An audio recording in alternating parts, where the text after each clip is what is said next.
Okay. Yeah, You, let's talk about you, basically. Right. All right. So, Andy Clark, aka Andy the Northern Diver. Welcome to the little big chat. So, thank you very much for the time. Online, we've got Gemma as well, and we're just going to have a little general chat about you, your diving, your YouTube channel, anything else you want to talk about, because I'll probably forget, to be honest. I'll probably forget, or there'll be something. Doesn't surprise me at all. Jem will be going, yep, forgot this or whatever. So, use this time. We don't have long. We've got about 40 minutes, all right? And we'll just have a general chit chat about basically what we've done the other day, all right? Okay. Yeah. And then at the end of it, we'll get, once it's all ready, we'll share alike and sort of more sharing. Yes. So we're planning on putting it on YouTube rather than the podcast initially. Yeah, just to. All right. All right. So this is about the fourth one we've done, I think, Gemma. Number 4. Yeah. And so, Andy, you tell us, we don't know who you are. Let's pretend that. Who are you? Why, what are you doing? You got a YouTube channel? You're a diver? So I started my dive career only about 4 or and a bit years ago. However, now I've just turned 40, so I was 36 then.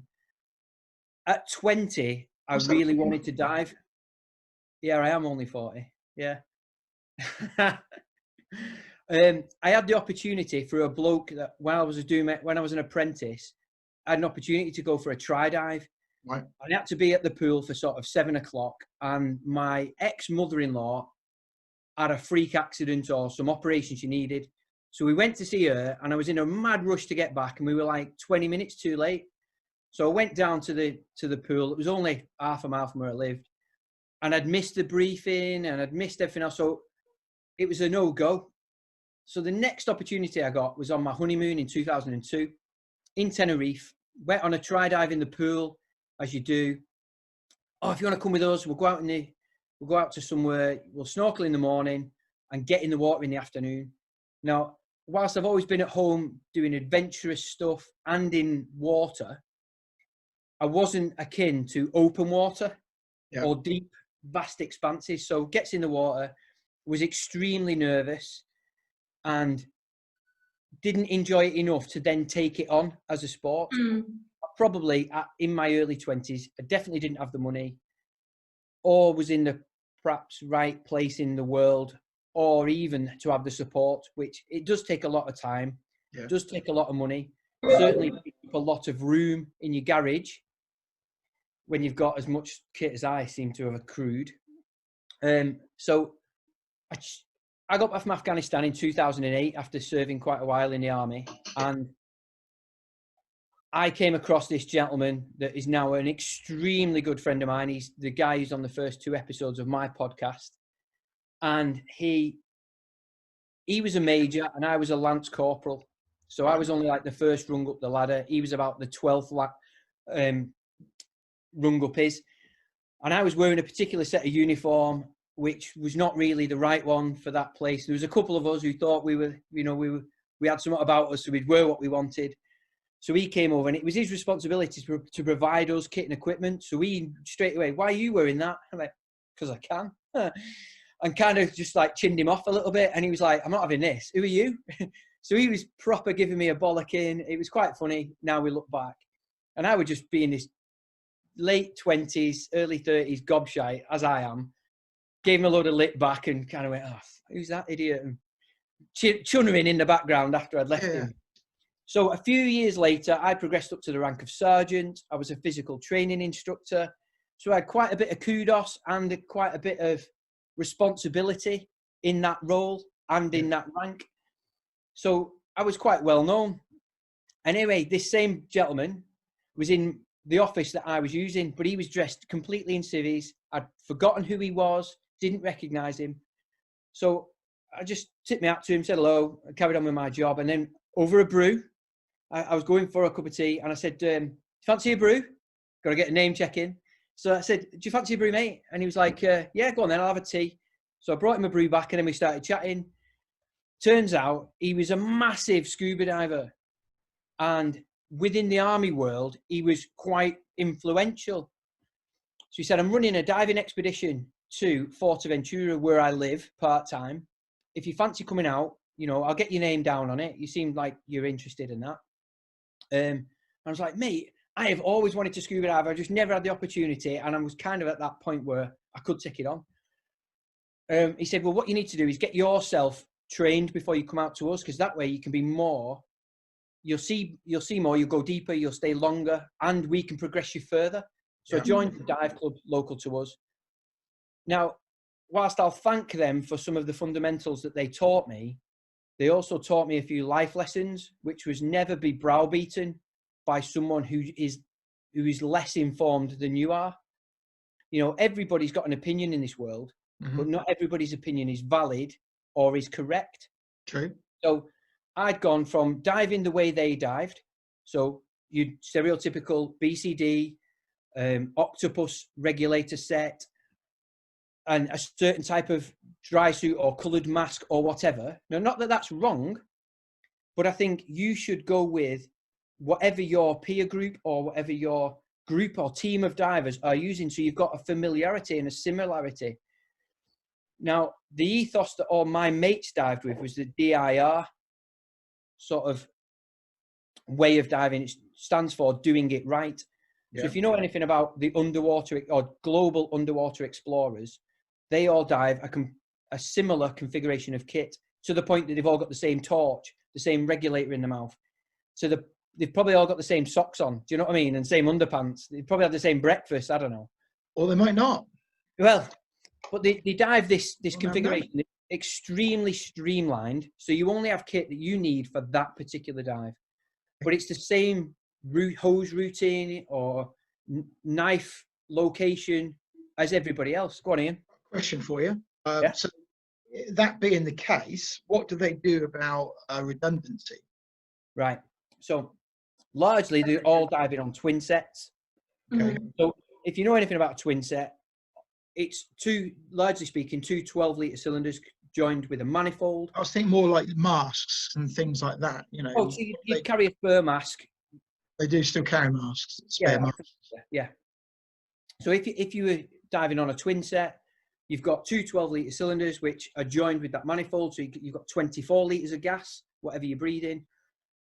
But if one of them first stage regulators starts to leak, you can turn the manifold off, so it isolates one cylinder from the other.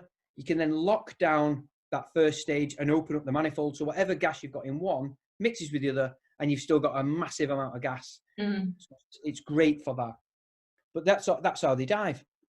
And that sort of uniformity from my 15 years of being in the army sort of ticked boxes that I really thrived on. Because I just had this similar conversation that my first 100 dives, my kit configuration changed an awful lot. So how my buoyancy control was affected or my dive was affected was crazy. And then the last couple of 100 dives I've done, where I've had the same configurations, largely speaking, my diving's got progressively better because I'm used to the feeling of it and the stability of it. Yeah, consistency. Yeah, it's a big thing to be said in this world of diving. So I went on to this similar configuration to diving a long hose where you wrap it around your neck half a dozen times and so on, which if you look at the logistics of it, it actually is better than diving an octopus. But I digress. So I turned up at my club one night with a twin set on a wing with this long hose, and people are looking at me, and I quote this one lady. She actually said to me, "Who have you asked, can you do that?" I'm like, beg your pardon? Who do I need to ask permission? Can I dive what I want? When the 5 or 6 regular divers that I dive with that have got thousands of dives under their belt are diving this configuration and have influenced me, not browbeat me or pushed me into, but they've influenced me through the right train of thought and an understanding of reading different books and stuff like that. Because I'm big into that sort of thing, is understanding why would you do that? Therefore, let's do it because it makes sense and doing it right. I've gone that route, and actually it's paid dividends because the 3 different configurations I dive now. So single, twin set and side mount. From the front, my hose routing and configuration is exactly the same. There's no change. So even the direction each hose is coming from my dry suit or my inflation hose, they're all in the same place. It's only where my cylinders are located differs. So for you, Gemma, who's done 2 or 3 dives in a pool, that should be no different for me showing Ian, who might have done a few hundred dives in open water, to showing the next guy who might have done a few thousand dives, like John Chatterton, who you had on the other day. He will, and you will, and Ian will see exactly the same, no matter what's on my back. And that's irrelevant to you, because all you need to know is, if you need gas, where are you going to get that from me? And if I'm conscious, how you're going to put it in my mouth as such, really, or inflate my... So there's no, regardless what I'm diving, as a team, it's always going to be the same. So I liked that sort of ethos. So I moved quite quickly on to greater things. So through the Army, with the Joint Services Subaqueous Dive Centre, I then trained as an open water instructor. Normally that's done through the BSAC over a number of years at 4 different increments. I did it in 5 days. Army.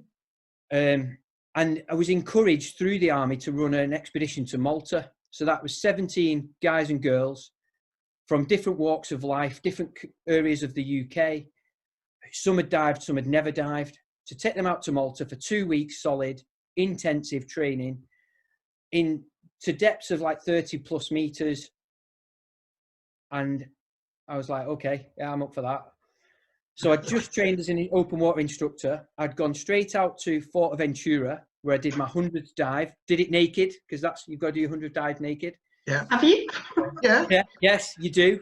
There is an Instagram page for that. And then Gemma? No, I learned something today. I did mine at Stoney naked. Have you got a video though? Yeah, I think there is somewhere. It needs to be on your Instagram store, on your Instagram TV. I'll see if I can find it. Mine's on, and I've covered my modesty with a little subscribe button to my YouTube channel. Oh, Anyway, no, I didn't. I wore mine with pride. Mine was really cold watery, and that's why. That's what it was. So yeah, I'd done a couple of expeditions with the Army, and then got sort of encouraged to go and run my own. Now, a good few friends of mine are what's known as subaqueous diving supervisors, which within the military you need. So it's much like you'll have a dive site manager, or whatever you might call that in PADI, I'm not sure, but someone who's on the surface, giving surface cover. Surface cover, yeah. Yeah, taking in and out notes, timings and gas consumption and all the rest of it. Well, we have to have that in the military, more for health and safety at work and diving at work regulations and so on. So one of which couldn't do it because he was working in Oman, and the other one, a month before we were supposed to fly out to Malta, had a heart attack. Oh, no. And a month before, how can you get someone to have 2 weeks off work? It's hard, isn't it? So there was no option other than to collapse this 30 grand expedition to Malta than to me to go and do my SADS course. So two funny stories on that. First one, I turned up, you have to do marine VHF, so you can be on the boat and actually speak to the Coast Guard. I already had my boat handling certificate, so that was one tick box. The next one was this. So I booked it. It's a civic course through the RYA, the Royal Yachting Association, whatever it's called. Yeah. Turned up at this guy's house early, because 5 minutes before, you should always be early, shouldn't you? That's it. Good soldier always turns up early. Yeah. So I'm parked outside his house in my works van. He wasn't really expecting me for a few more minutes. He sat there, bollock naked. I could see his meat and 2 veg. And he realised it was me, so he dashed up, run off into the back, got changed. He came to the door, let me in. He knew that I knew that I knew that he knew, but nothing was said. It was a bit awkward. So I went in. I was kind of thinking, am I going to get raped? Am I going to get put in a cupboard? I had no idea, honestly. So exactly, mate. So it was a quick text to my girlfriend. I'm just letting you know where I am. Send. Nice known, yeah. Yeah. So then a week or two later, I went down to Plymouth to HMS Devonport, I think it is. HMS Drake, sorry. Put up in the sergeant's mess there, which is like a flipping palace. It was amazing. So I'm a staff sergeant at that point. So I sat down. There's a few others, warrant officers, so only 1 or 2 ranks above me, so not really anything. And the guy running the course says, right, we're going to do an icebreaker. No, I flipping hate them, believe it or not. Talking about yourself. That's what we're doing here. So it starts off, he says, I'll go first to give you an example of what to do. I'll not name drop him because you never know, he might listen. And he says, so I'm such a body, I dive this mixed gas, hypoxic trimix. I'm a rebreather diver, and I've done 7,000 dives. I mean, Well, that's what you do for a living. If you do 3 or 4 dives a day, it's not going to take you a year to do 1,000, really, is it? So it's not too much. And if you do the same dive every day, it's the same dive, and it's not 1,000 one dive 7,000 times, not the other way around. So I'm sat there, and I think I've done about 130 dives. I've been diving 2 years. I was like, fucking hell, what am I going to say here? So I'm sort of shrinking violet going, yeah, my name's Andy Clark and I've done 100 odd dives and feel really intimidated.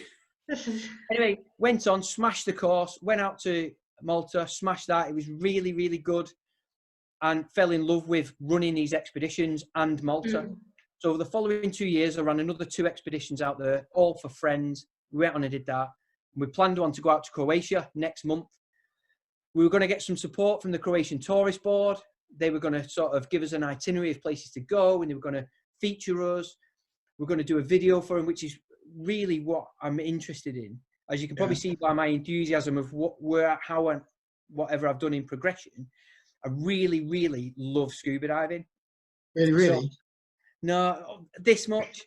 So I was in with my accountant last year, collecting my accounts. Now, I normally just drop them off, and then a month or 2 later when they're done, I'll sit there and he'll go through, what you could do better, how you could save money, and blah, blah, blah. And we got talking about, I'd seen someone doing something similar on YouTube. I think it was The Almighty, so Scuba Jake, 10 million followers. And all he was doing was going picking up bits of tap that are on the bottom of a riverbed. But people like that. So I was telling Ian, my accountant, and he said, we've got someone on our books that's a YouTuber, and all he does is sit in his conservatory, order stuff off YouTube, and he does these unboxing videos. Look, I've got a new mug from Zuma J in wherever, or open a bag of crisps, I don't know. But he says the kind of money he's making is like real money, mega money. I'm like, oh, so that just sparked a little bit of interest then. So probably the same few days, same week, and I was in with my hairdresser, Andrea, and she can talk the hind legs off a donkey, honest to God. I bet you get on well. We can't get a word in edgeways, mate. It's just going at it. So I was telling her about this, and she goes, the woman who initially taught me to dive has the same hairdresser, and she's been going to Andrea for 10 years. I've only been going about a year. And she said, I've learned more about scuba diving, although I'm not interested, from you in the 12 months that you've been coming than I have done off this lady in 10 years. Because you're so enthusiastic about it, you really love it. Why don't you do something like this? You need to be doing it. I am an instructor, but I'll be honest, I just want to go diving. I don't really have a passion or sitting in a classroom or really the patience for trying to help. Where's it gone? Screen's gone. No, we can still see you. We can still see you. Hang on. Yeah, but you're back. I just went. I hadn't even touched it. So it kind of sparked this thing. Do I or don't I? No, believe it or not, I flipping hate being in front of the camera. It's hard enough looking at the mirror while I'm doing my teeth in the morning. I flipping hate that. So to start doing a YouTube channel that I had to be in front of it and sharing my experiences of 4 years, not 40 years, just 4. Oh, yeah. Although I've amassed quite a few qualifications along the route, and I'd consider myself a good diver in that scheme of things, I don't know how comfortable I was going to be. And then what sparked? There was another thing. Oh, so we talked about going diving in Newfoundland, so just the northeast coast of Canada. A friend of mine who taught me side mount, Gary Dallas, who's a phenomenal instructor. I wanted to learn side mount with him for 2 reasons. One, I'd become a better instructor because I see his techniques are good, and is the way he puts himself across really gets into that psyche, and I like that. As opposed to, you can lead a horse to water, but you can't make it drink. But if you can tell it what it needs to drink, it might do. that's his way. But I wanted to learn side mount, and he's one of the world's best instructors. He's got a big enough ego, so I don't need to keep harping on about how good he is, but he's great. And he dived out there, and I've seen his photographs from out there, and these World War II wrecks are phenomenal. Really, they are. So I'd asked in Northern Diver, where I go and get my air fills and buy a bit of kit from, do they do, as part of their supply to the military, any heated vests? And they said, yeah, we're just developing one now. So it was like, well, just being a little bit necky like I am, I was like, so do you have any divers that like test your kit before you like sell it? Because if you haven't, I'd like to do that for you. And it was kind of like, no, we don't really, because we're all divers. We use it, but we don't really have someone who goes and tries to break it or tries to tell us how we can do it better. And I genuinely wasn't after any finance. I wasn't after any remuneration. Yeah. Or I didn't want them to be bigging me up. It was literally, I wanted to be more involved in diving than I already am. Give me a purpose to go diving in the crap winter weather. And ultimately wanted to find out if I could get one of these heated undersuits and if they were any good before having to buy one. So there was kind of a mixed reason. So they were keen to find out if I wanted to do it, but what did I want from doing it? I didn't want anything, not even the gas in my cylinders, just give us one. I'll go and trial it for a bit. And now I've took on underwater photography, lying still in the water, you get cold really quick. Yeah. Certainly the way I dive, which is a really horizontal profile, my feet are up. I do the odd frog kick every now and again to move me along. I'm not finning like this. Yeah. I'm not twitching around. I don't really care where anyone else is. If they can't see them, that's their fault. Not really, but so because I'm not moving, I'm getting cooler. So this heated vest would be phenomenal for me. So I tried it and it was brilliant. They've released it the other day.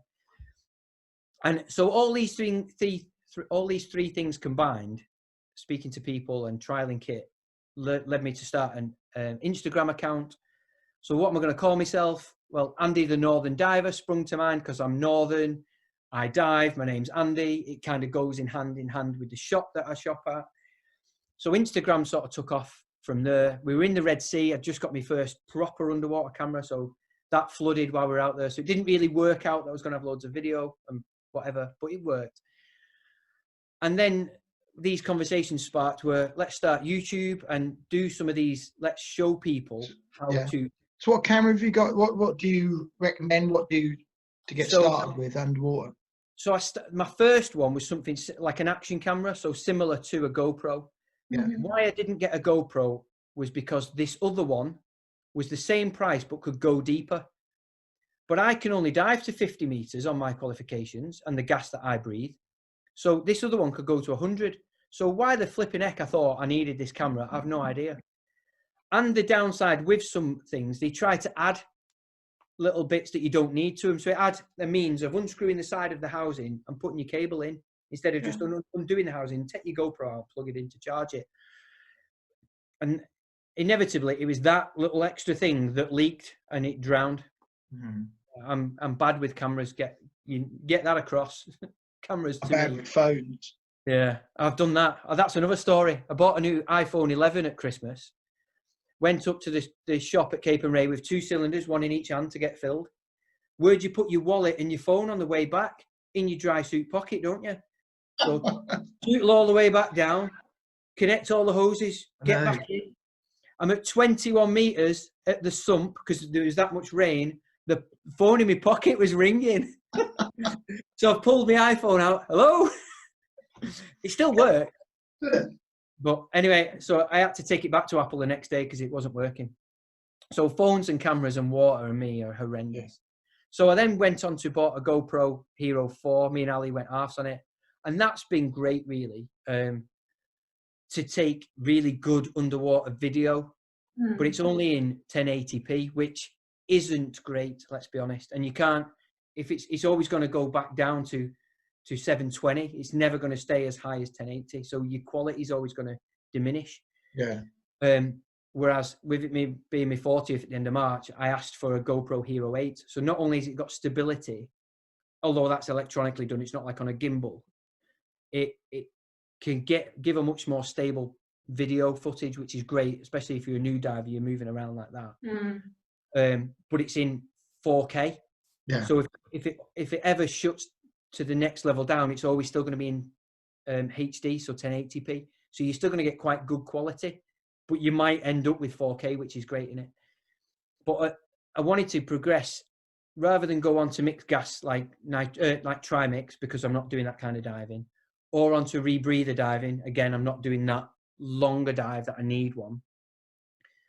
I thought the next avenue for me would be underwater photography. You know, what else can I master? I've got buoyancy and trim. I've got the different configurations. I can instruct loosely. What else can I do? So if I can perfect all my diving skill by using a camera underwater, I'll be a brilliant diver that can use a camera. What about diving with your missus? Because Ali, she dives, don't she? She does. Well, she, I'll be honest, hand on heart, she takes better pictures than I do. Yeah. So she uses the GoPro in her hand with a little snap bolt or bolt snap underneath it, clips it onto a D-ring, pulls it out, snip, snip, snip, all video. Whereas I've got this Olympus OMD EM1 Mark II proper camera that with another 1,000 quid's worth of lenses for it, and then another 2,000 quid's worth of housing and lighting. Oh, the cost is just, I don't even want to think about it. Yeah. And the skills that go with using that are so hard to perfect without being continuously in the water and getting that, you know, being able to practice them skills. You just can't get good at it without a long period of time. I've got better and I think I'm okay. I'm just not finding the time and the inspiration just yet, but I've certainly had the training. So I've gone with Nick Robertson Brown, who he's on my next interview, so he'll be out next week. He wrote this book.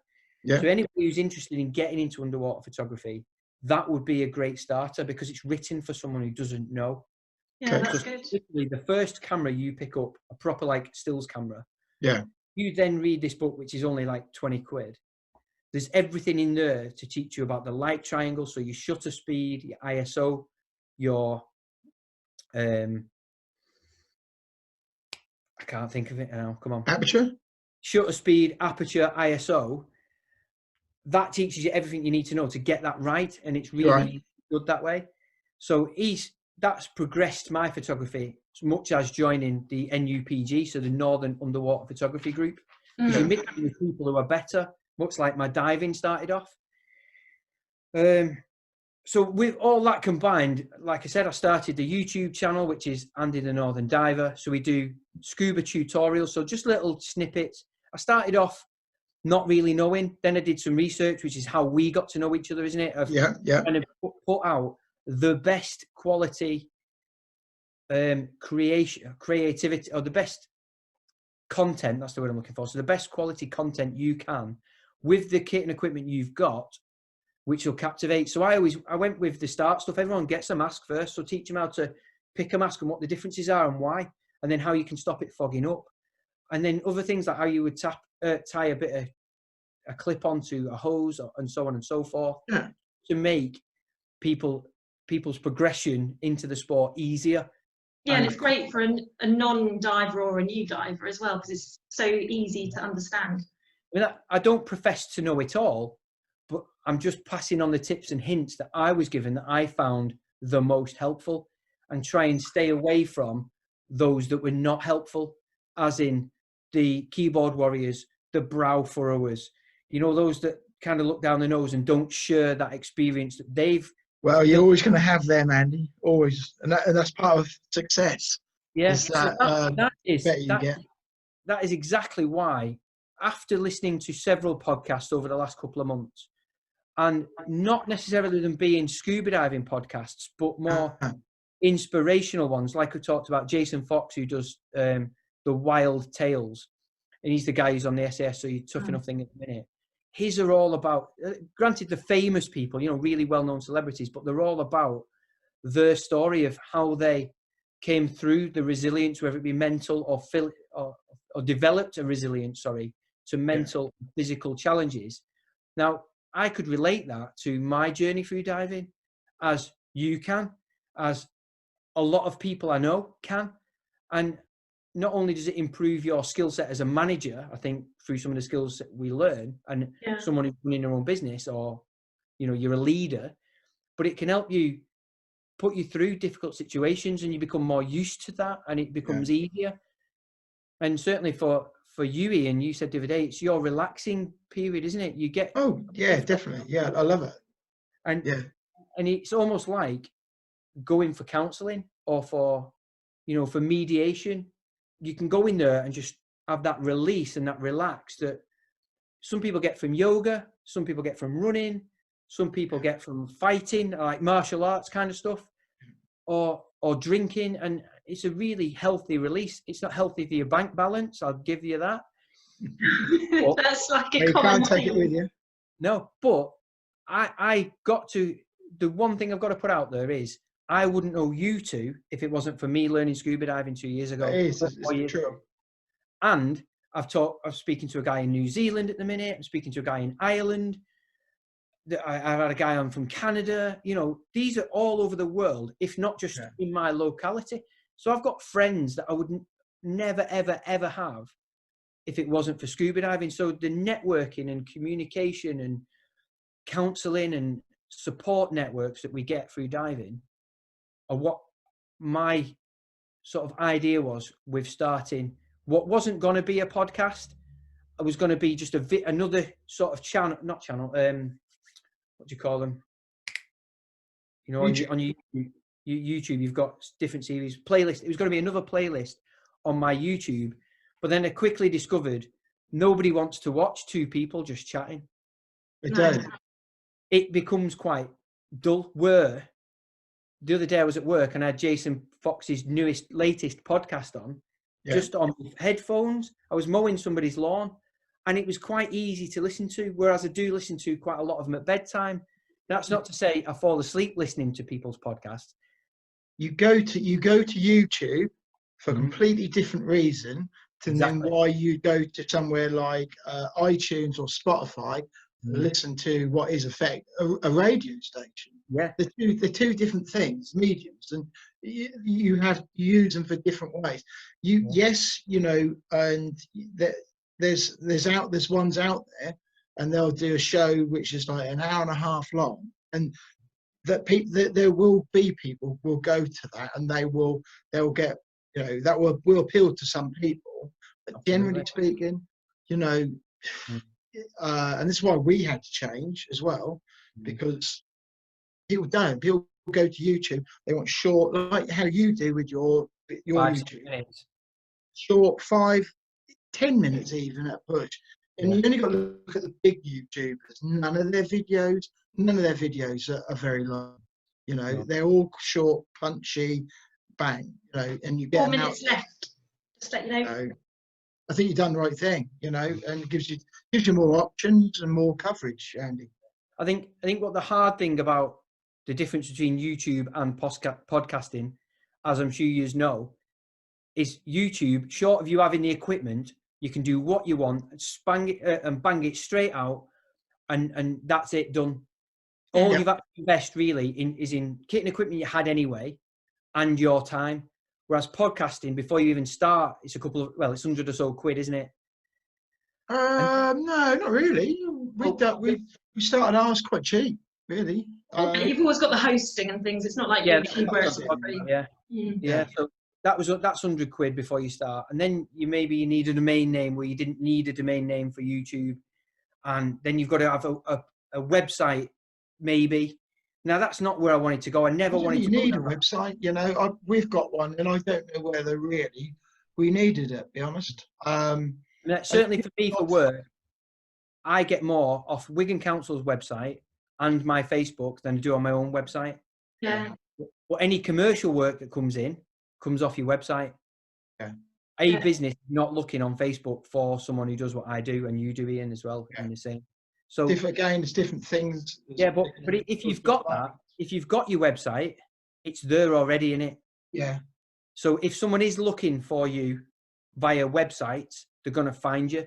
Yeah. Whereas now for me, I don't. But it was, like I said, a podcast was never where I wanted to go. It was never my intention. It was just, actually, it's a means to get the message out that I'm trying to give, the discussions that I'm trying to have.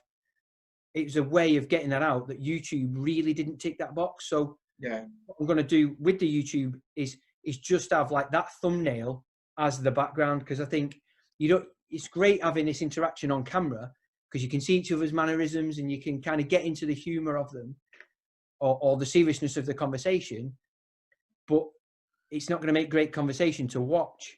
No, but it might do to listen to. So fair play to anyone who starts it, because although it's the most rewarding thing I've done, it's certainly the most time-intensive stuff to do. Yeah, it just eats into time. And at least at this point, financially rewarding, because there's no comebacks right now. But if it happens, it happens. If it doesn't, that's not why we all started it. We know that, don't we? So it's a marathon. It's not a quick thing. It's a marathon. But I think, the dividends hopefully will come in time. I think in a few years' time. I think you are looking at a few years, really, unless you put a load of money into it. But it's all down to time and effort, and slowly getting the cogs moving. And talking about that, we've got about a minute left. So Andy, in this last minute, where can people find you? Tell us where, Go for it. Right. So my podcast is called Are You a Scuba Diver? Do you fancy a brew? So we just get a cup of tea, have a chat, put the world to rights about different things about scuba diving. My YouTube channel is Andy the Northern Diver. Also on Instagram and Facebook under the same name. Check me out, give me a look, give me a thumbs up. And if you like what we do, give us a subscribe. It'd be nice to see you. If you've got any comments for us, give us them. If I can, I'll answer them. If I can do a video on what you want, bang that in the comments and I'll try and do a video, Brilliant. So, fancy a brew, give us a shout. Thanks for coming. Excellent. No, thank you very much, Andy. It's been brilliant. Thank you. All right, we'll be putting this on. We'll be liking it, sharing it, and stuff like that. So, thanks for coming for one of our first little big chats. Well, let us know when it's on, and I'll share and I'll like when it's up. Cheers. Yeah. Please, guys. See you later. Yeah, big thank you, Andy. It's great to see you. No problem. See you later. Yeah. Thanks a lot. Bye. Bye. See ya. Push me around,